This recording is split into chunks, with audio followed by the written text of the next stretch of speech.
السلام علیکم حاضرین، ناظرین اور سامعین، میں آپ کا میزبان ڈاکٹر شہزاد شمیم آپ کی خدمت میں حاضر، اور میرے ساتھ موجود ہیں میرے استاد محترم جناب سر منظور احمد صاحب۔ آج ہم پیش کریں گے دباچہ مثنوی اسرار خودی کا پارٹ 2 حصہ دوم۔ اس سے پہلے ہم خودی کے نام سے خودی کی تعریف، تفصیل، تشریح، مطلب و مفہوم بزبان علامہ اقبال کے نام سے، رحمۃ اللہ علیہ کے نام سے حصہ اول پیش کر چکے ہیں۔ آج حصہ دوم ہے دباچہ مثنوی اسرار خودی۔ تو استاد محترم سے گزارش کروں گا کہ اس کے اوپر روشنی ڈالیں۔ جی جناب، السلام علیکم۔ ڈاکٹر صاحب، یہ اقبال علیہ رحمٰن نے یہ جو فلسفہ خودی ہے، جی سر، یعنی انہوں نے یہ ان کی بہت بڑی، میں کہتا ہوں، دین ہے یا ایک قرآن کا نچوڑ ہے کہ انہوں نے کہا کہ پوری بنی نوع انسان جو ہے نا، وہ جی یہ جو ہے شعور کا روشن نقطہ، یا جس کو وحدت وجدانی کہتے ہیں، جی جی، کہ یہ اس کو انہوں نے آشکارا کیا۔ صحیح، بالکل ایسے ہی ہے۔ ہاں جی سر، تو جس طرح وہ فرماتے ہیں کہ یہ فطرت انسانی کی منتشر و غیر محدود کیفیتوں کی شرازہ بند ہے۔ صحیح، یہ خودی جو ہے، جی ہاں، فطرت انسانی کی منتشر و غیر محدود کیفیتوں کی شرازہ بند ہے۔ اچھا اچھا اچھا، صحیح، یعنی اتنی یہ بنیادی چیز ہے۔ اب جو ہے علامہ نے بڑی اس کو یعنی سمجھانے کی خاطر، اب چونکہ علامہ کا تعلق چونکہ خود ہندوستان سے تھا، جی تو یہاں جو ہے انہوں نے اس کو، اور یاد رہے کہ یہ 1915 میں انہوں نے اس بات کو آشکارا کیا۔ صحیح صحیح، تو فرماتے ہیں کہ ہندو قوم کے دل و دماغ میں جی جی، عملیات و نظریات کی ایک عجیب طریق سے آمیزش ہوئی ہے۔ بالکل ایسے ہی ہے، جی ہاں، جی جی، اور آگے فرماتے ہیں اس قوم کے منہ شگاف، منہ شگاف کہتے ہیں ڈاکٹر صاحب، منہ کہتے ہیں بال کو، جی ہاں، کہ یہ جو برہمن ہیں، یہ جو پنڈت ہیں، یہ فلسفیانہ انداز سے کہ یہ بال کی کھال اتارنے والے لوگ ہیں۔ اچھا اچھا اچھا اچھا، صحیح، ہیں جیسے انہوں نے پہلے وہ کہا تھا نا کہ دنیا کی کوئی قوم ایسی نہیں ہے جس نے اس سوال کے جواب کو پیدا کرنے کے لیے دماغ سوزی نہ کی ہو۔ بالکل، جان نہ ماری، ہاں، کہ یہ انسانی ہے نا، یا میں کیا ہے۔ صحیح، تو کہتا ہے کہ اس بات کو سمجھنے کے لیے ہندو قوم کے منہ شگاف حکماں نے قوت عمل کی حقیقت پر نہایت دقیق بحث کی ہے، انگریزی کی ہے۔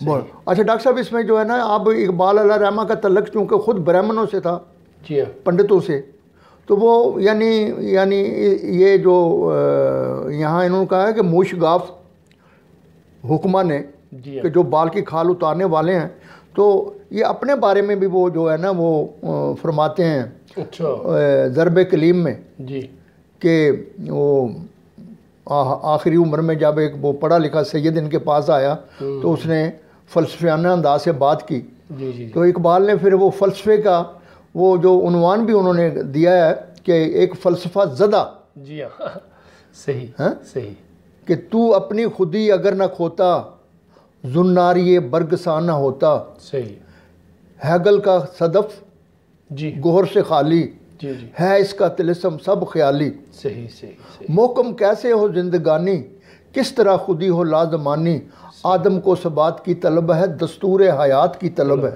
کیا بات ہے، دنیا کی اشاع ہو جس سے اشراق، مومن کی اذان ندائے آفاق۔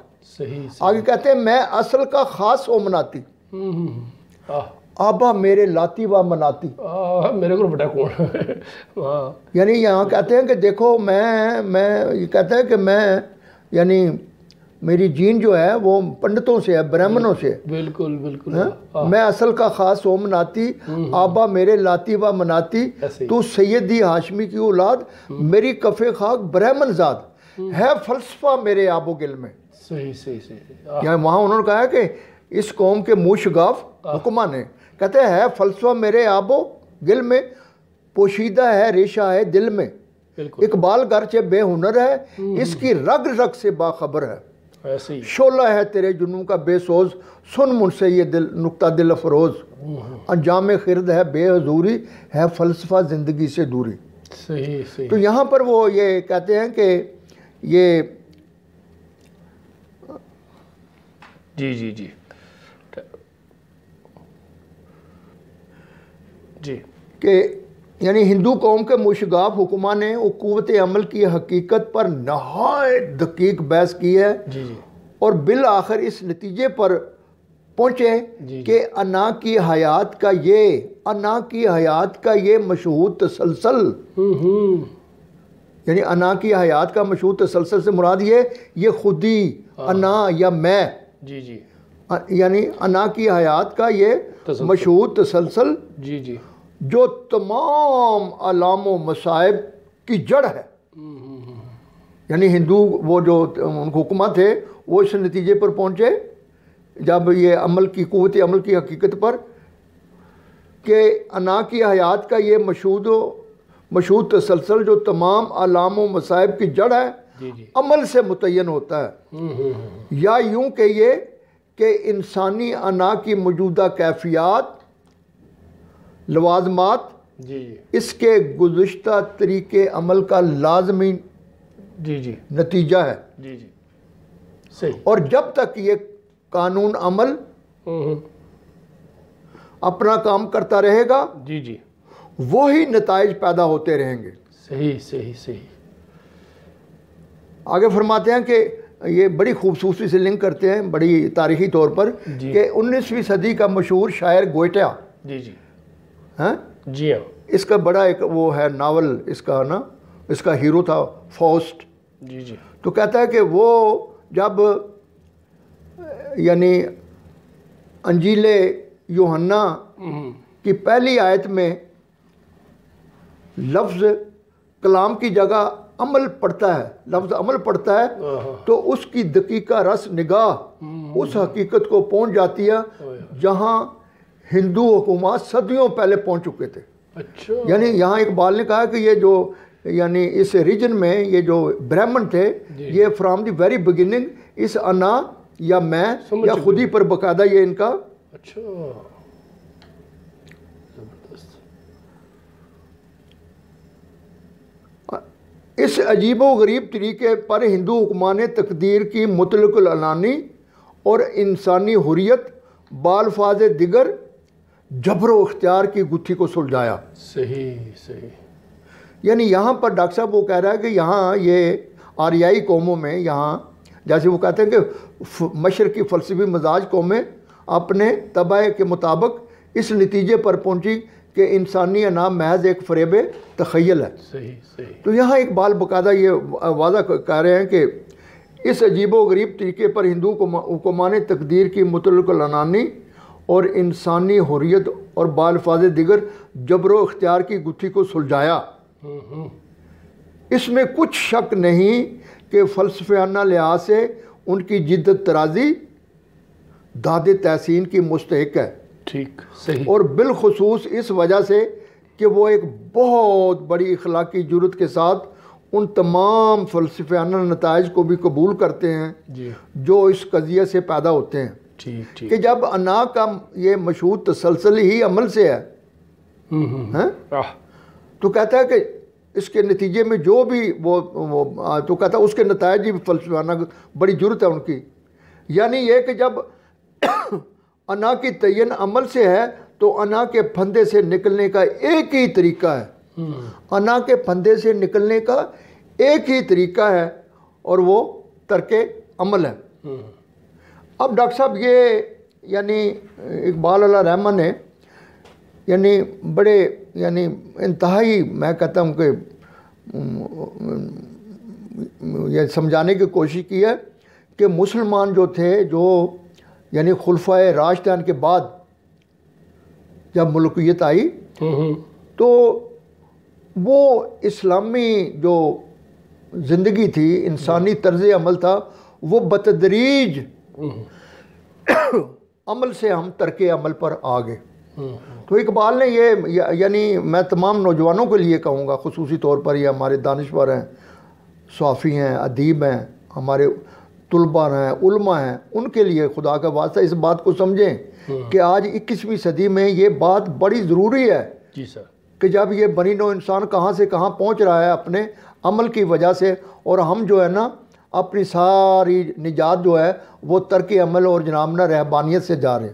صحیح تو اقبال نے یہ میں سمجھتا ہوں کہ بڑے کوشش کی ہے کہ مسلمانوں میں یہ باور کرایا جائے کہ تمہارا یہ موجودہ جو زوال ہے یا جو زندگی سے تم کٹے ہوئے یا قوموں کی ترقی میں پسماندہ رہ گئے ہو، تو اس کی وجہ یہ ہے کہ تم نے وہ اسلام اور قرآن کی جو اصل روح تھی وہ تم نے چھوڑ کر اور وہ طریقہ اختیار کیا جو ترک عمل کا تھا۔ زبردست، بہت خوب، بہت خوب، ماشاء اللہ۔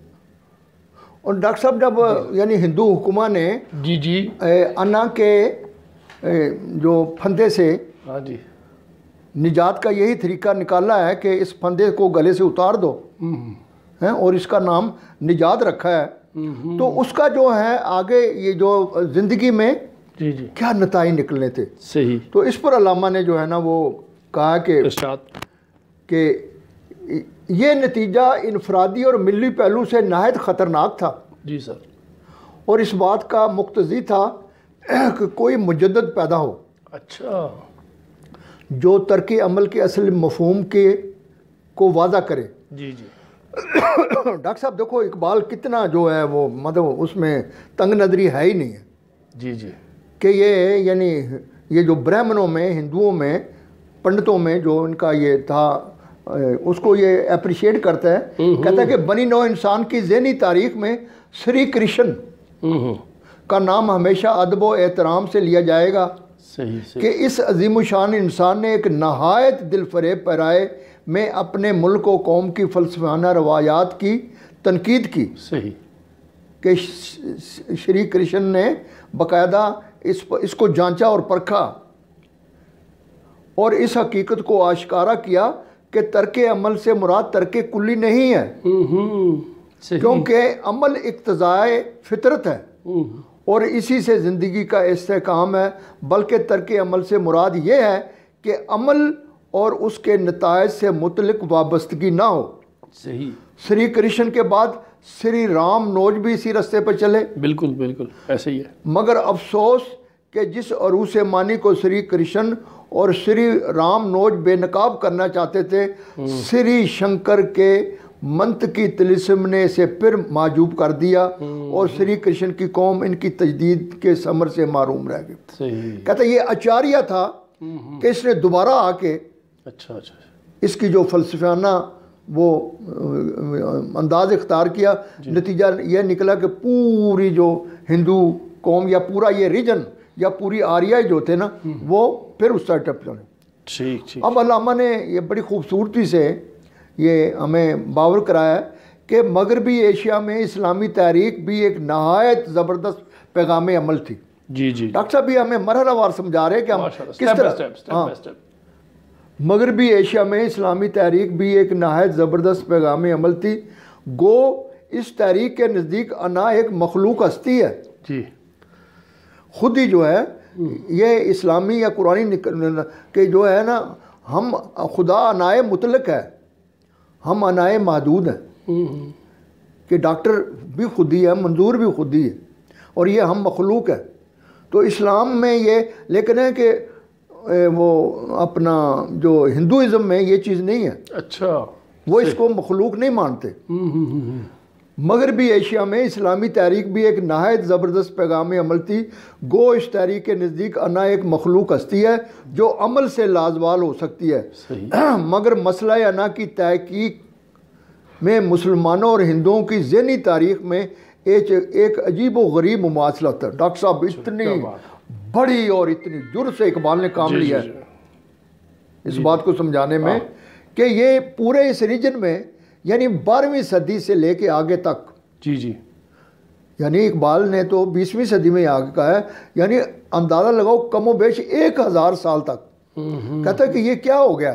اور یہ ہمارا جو کلچر تھا، تمدن تھا، جس طرح اقبال نے کہا نا کہ مسلمان ہے توحید میں گرم جوش مگر دل ابھی تک ہے زنار پوش، تمدن تصوف شریعت کلام بتانے عجم کے پجاری تمام۔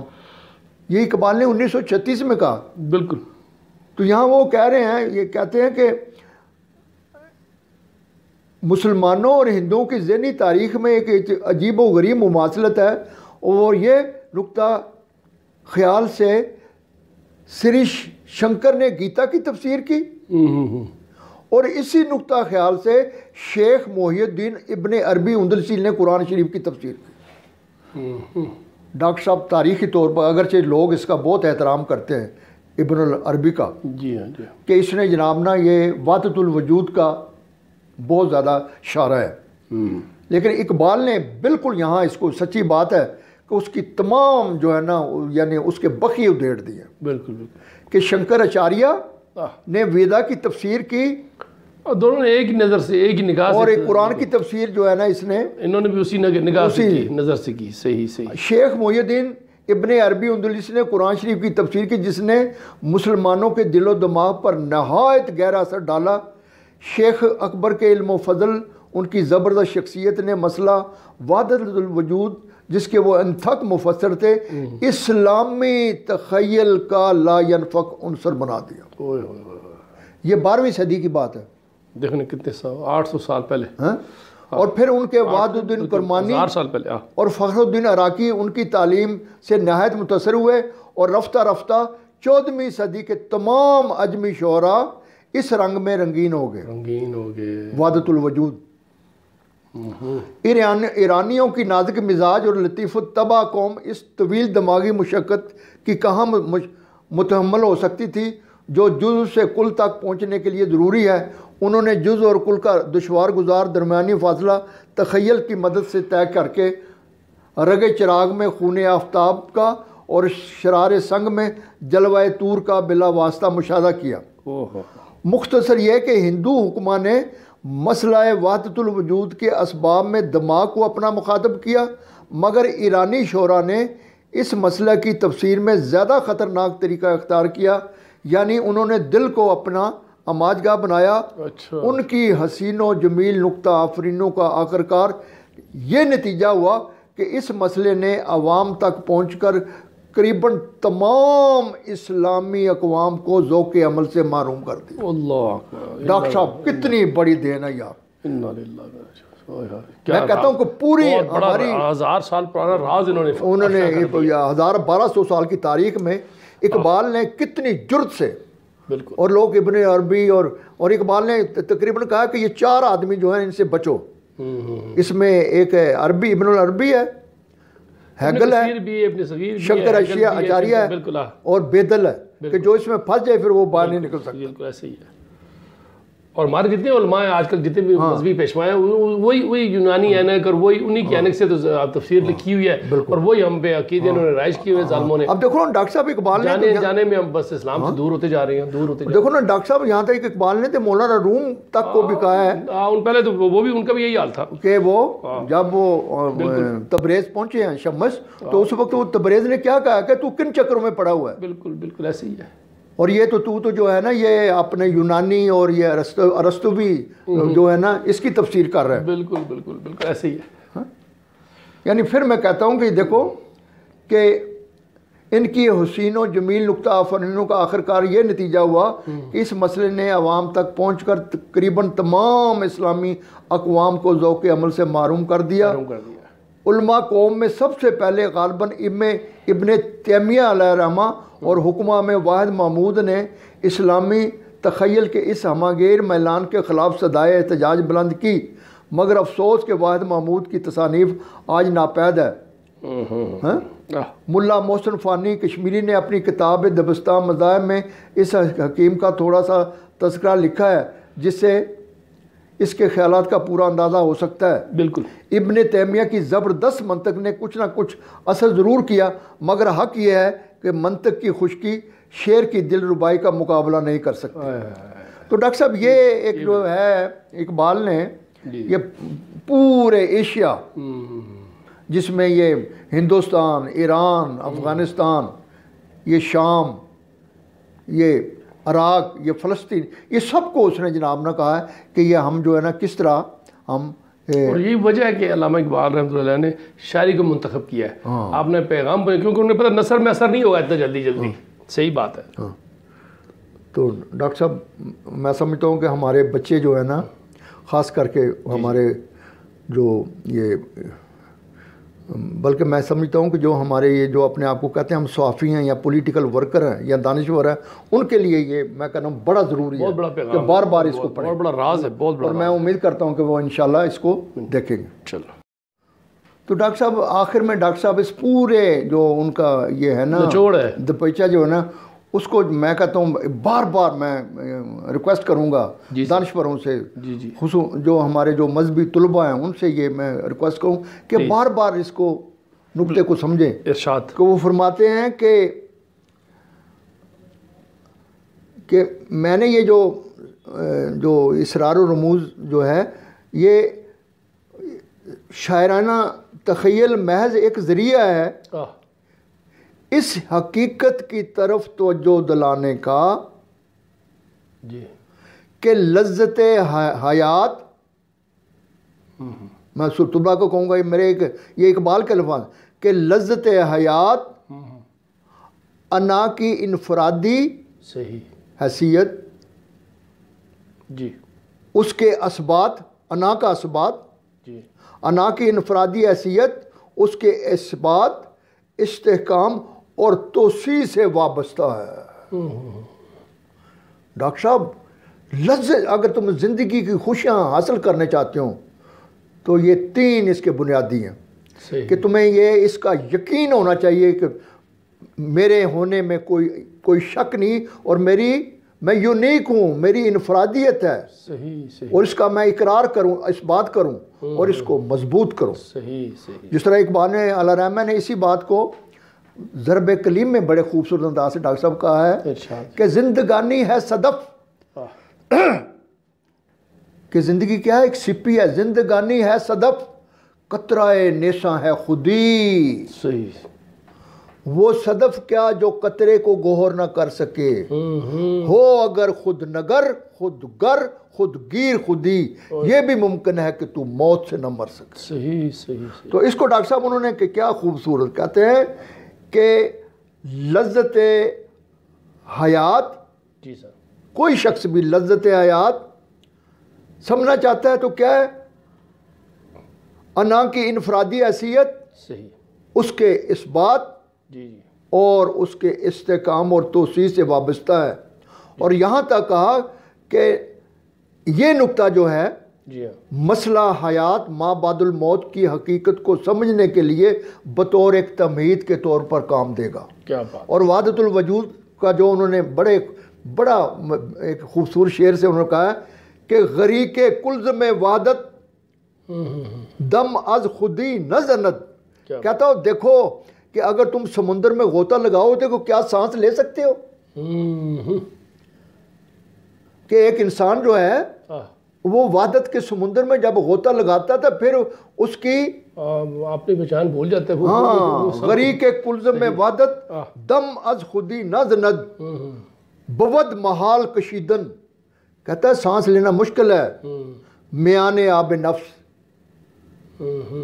تو یہ ہے وحدت الوجود کا کہ جو لوگ یہ سمجھتے ہیں کہ اپنے آپ کو اس میں اپنی ذات کی نفی کرو تو اقبال کا خیال ہے کہ پھر وہ زندگی کی لذت سے آشنا نہیں ہو سکتے. محروم ہے. بہت بہت شکریہ. زبردست. اسی کے ساتھ آپ سے اجازت چاہیں گے. آج ہمارا دوسرا حصہ دباچہ مثنوی اسرار خودی ختم ہوا، اختتام کو پہنچا، جس میں علامہ اقبال رحمۃ اللہ علیہ نے خودی کی تعریف، تفصیل، تشریح، مطلب مفہوم بیان کیا اور بڑی وضاحت کے ساتھ بیان کیا اور اس پہ بہت زور دیا. اگر ہم صرف یہ اسرار خودی کے صرف دباچہ ہی پڑھ لیں علامہ اقبال رحمۃ اللہ علیہ کا تو ہمارے اوپر کافی اسرار و رموز ہمارے پہ عیاں ہو سکتے ہیں. تو امید ہے کہ ہمارے بچے، بچیاں، طلباء و طالبات، نوجوان اس کو ضرور پڑھیں گے اور غور فرمائیں گے. اس کے لیے اجازت دیجیے. پاکستان زندہ باد.